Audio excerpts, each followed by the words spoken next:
요한복음 14장 12절부터 14절입니다. 내가 진실로 진실로 너희에게 이르노니 나를 믿는 자는 나의 하는 일을 저도 할 것이요 또한 이보다 큰 것도 하리니 이는 내가 아버지께로 가니라. 너희가 내 이름으로 무엇을 구하든지 내가 시행하리니 이는 아버지로 하여금 아들을 인하여 영광을 얻게 하려 함이라. 내 이름으로 무엇이든지 내게 구하면 내가 시행하리라. 예수님께서 이제 구속 사역을 완성하시고 십자가 사건을 통해서 이제 다시 아버지 하나님께로 돌아가시려고 하시는 이때에 성숙한 기도에 대해서 말씀하시고 있습니다. 우리는 예수를 믿어서 죄와 사망의 권세에서 해방을 얻어가지고 지옥 가지 않는다는 것은 구원의 10분의 1쯤에 해당하는 것입니다. 이때에 우리가 초신자 때 기도하는 것은 특별히 구걸하는 기도 또는 강청하는 기도가 될 수밖에 없습니다. 누가복음 18장에 보시면 과부와 불의한 재판관의 그 기도, 그리고 밤중에 친구에게 떡 3덩이를 구하는 이 강청하는 기도, 이런 것이 될 수밖에 없는데요.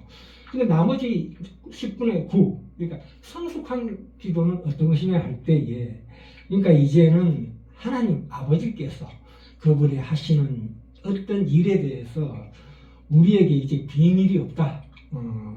우리를 제쳐놓고 혼자서는 결코 하시지 않는다는 우리에 대한 대접입니다. 마치 아들이 상성해서 아버지의 가업을 물려받는 것과 똑같은 기도입니다. 자, 이와 유사한 그 기도가 누가복음 16장 17절 18절에 나옵니다. 뱀을 씹으며 무슨 독을 마실지라도 해를 받지 않는다. 이 기도가 참으로 성숙한 기도인데 이 뜻이 무엇이냐 하면 주의 말씀을 지키고 주의 뜻을 완성하시는 일에 하나님께서 항상 함께 하신다는 뜻입니다. 주께서 하신 일을 우리 모두가 해야 하는데 그것을 능력이라고 하는데 그 능력이라는 것은 세상에 없는 능력이에요. 그죠?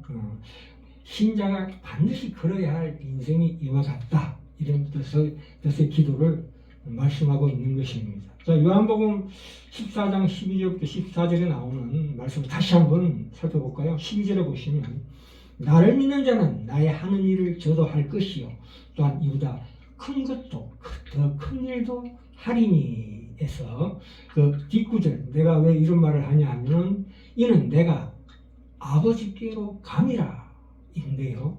예수님께서 성부 하나님께로 가시면서 제자들을 위하여 그들을 강하게 하시고 능력을 주실 보혜사 성령을 보내시겠다고 약속하셨기 때문에 이보다 더 큰 일을 한다, 이런 뜻입니다. 그리고 이보다 큰 일 할 때에 이런 일은 뭘 뜻하는 것입니까? 예수님의 그 사실 세상 생애에서의 사역, 그러니까 활동 범위라는 것은 팔레스타인 땅에 한정되어 있는 것입니다. 그리고 선교의 대상도 마태복음 15장 24절에 나와 있다시피 나는 이스라엘 집에 잃어버린 양 외에는 다른 데로 보내심을 받지 않았다 하는 것처럼 딱 그 팔레스타인 땅 이스라엘 집에 잃어버린 양의 그 사역이 한정되어 있습니다. 그래서 마태복음 15장 24절 이하에 나오죠. 두로와 시돈 지방의 가나안 여자가 자기 딸이 귀신 들림을 받았다고 예수님을 부르자 예수님께서 그를 거르셨죠. 개들에게 떡을 던짐이 마땅치 않다 하니까 이 가나안 여자가 올소이다마는 개들도 주인의 상에서 떨어지는 부스러기는 먹나이다 했기 때문에 예수님께서 네 믿음이 크다. 적시로 그 딸이 나았다. 이렇게 말씀이 나오고 있습니다. 그러니까 이 제자들이 활동한다는 것은 보혜사 성령께서 우리 안에 내주하심으로 말미암아 그 영향력이 그 미치는 활동 범위에 있어서는 더 큰 것을 의미한다, 이런 뜻입니다. 더 큰 일을 한다는 것은 성령님으로 말미암아 그 영향력이 폭발한다.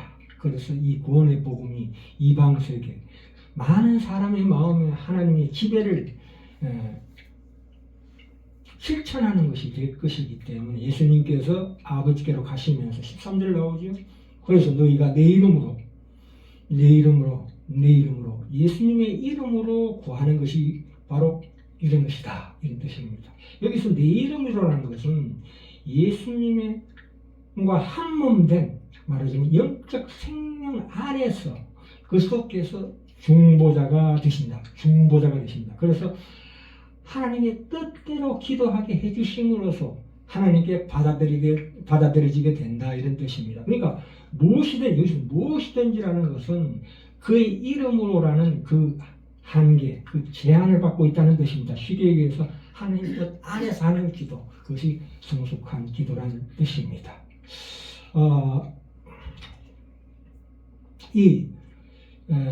좀 쉽게 얘기하자면은 예수께서 우리를 형제, 친구로 인정하게 됨으로 말미암아 우리에게 말하자면 인감정명, 인감도장을 맡겼다. 그래서 우리가 구하는 것은 사실은 우리가 구하는 것이 되지만 예수님께서 구하는 것이 되는 셈이 되는 것입니다. 누구에게 그러면? 아버지께 그런 기도를 드릴 수 있다는 것입니다. 우리가 예수님의 신부름하는 자, 고난을 위임받은 자예요. 요즘은 그렇게 안 하지만 예전에 은행에 갈 때 우리 부모의 인감도장이나 그 인감정보를 갖고 가면 내가 아버지를 대신해서 왔으니까 당연히 돈을 줄 수밖에 없다, 이런 뜻입니다. 그러니까 하나님과 예수님 그리고 우리 함께 성령님이 하나이니까 이 땅에서 하나님이 하시고 싶은 일을 나를 통해서 하시겠다고 하십니다. 하나님과 예수 그리스도와 이 하나라는 것은, 사랑 안에서 하나라는 것은 같은 마음을 품고 있다는 거지요. 그래서 15절 16절 볼까요? 20절까지 너희가 나를 사랑하면 나의 계명을 지키라. 내가 아버지께 구하겠으니 그가 또 다른 보혜사를 너희에게 주사 영원토록 너희와 함께 있게 하시리니, 성령. 20절에 그날에는 내가 아버지 안에 너희가 내 안에 내가 너희 안에 있는 것을 너희가 알리라. 이 성부 하나님, 성자 예수님 그리고 성령님이 말하자면 포함해서 넷이 하나다, 이런 뜻입니다. 참 귀한 말씀이죠. 그래서 여기서 올바른 기도라는 것은 무엇입니까? 마치 자녀가 부모를 알아가는 것과 같은 서로 상대적이고 상호적이고 그리고 오랜 시간이 요구되는 과정이라는 것을 우리 마음 깊이 명심해야 합니다.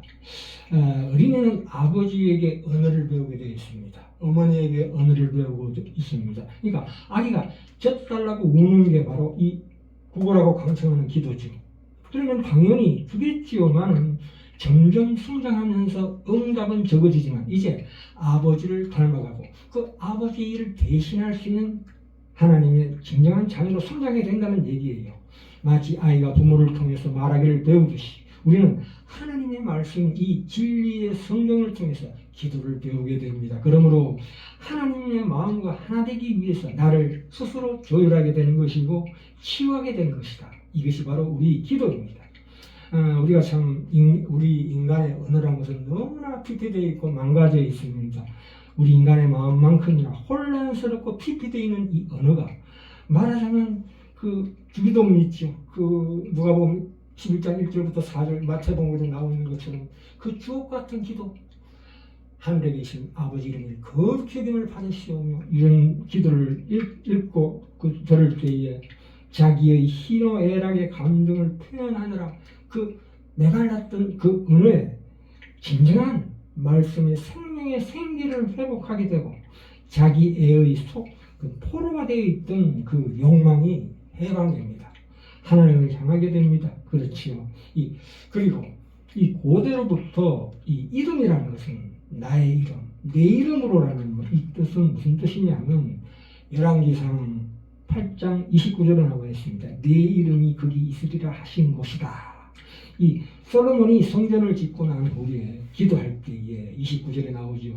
하나님이 참으로 땅에 거하시리까 하늘과 하늘들의 하늘이라도 주를 용납치 못하겠거든 하물며 내가 지은 이 전이오리까, 이렇게 얘기하고 난 다음에 뭐라고 얘기했습니까? 29절에 볼까요? 주께서 전에 말씀하시기를 내 이름이 거기 있으리라 하신 곳이 전을 향하여 주의 눈이 주야로 보옵시며 종이 이곳을 향하여 비는 기도를 들어 주시옵소서 이렇게 말씀하고 있습니다.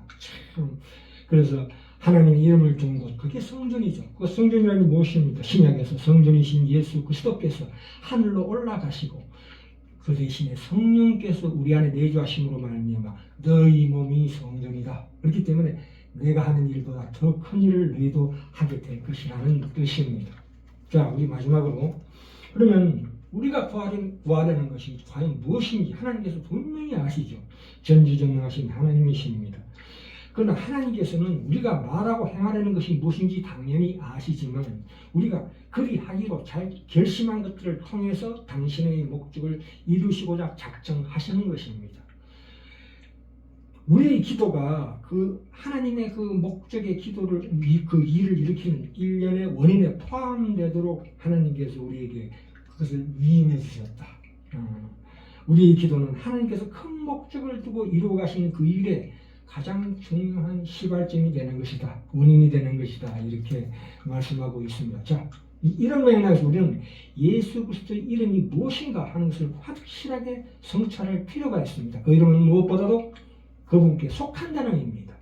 내가 하나님의 예수 그리스도의 마음으로 그 마음이냐 아니냐 이런 뜻입니다. 그러므로 이 기도라는 것은 우리 마음에 가득 차 있는 어떤 괴로움이나 현실의 즐거움을 틀어놓고만 마는 것이 아니라 예수도 안에서 중단됨이 없이 꾸준히 하나님의 뜻을 배우고 그것을 자기 것으로 만들며 내 기억 속에 참으로 하나님의 뜻을 각인시킴으로써 겸손하면서도 담대하게 그분의 뜻에 따라 기도하는 것입니다. 그분처럼 기도하는 것입니다. 요한일서 5장 14절에 나오지요. 그를 향하여 우리 가진 바 담대한 것이 이것이니 그의 뜻대로 그의 뜻대로 무엇을 구하면 들으시니라 이렇게 말씀하십니다.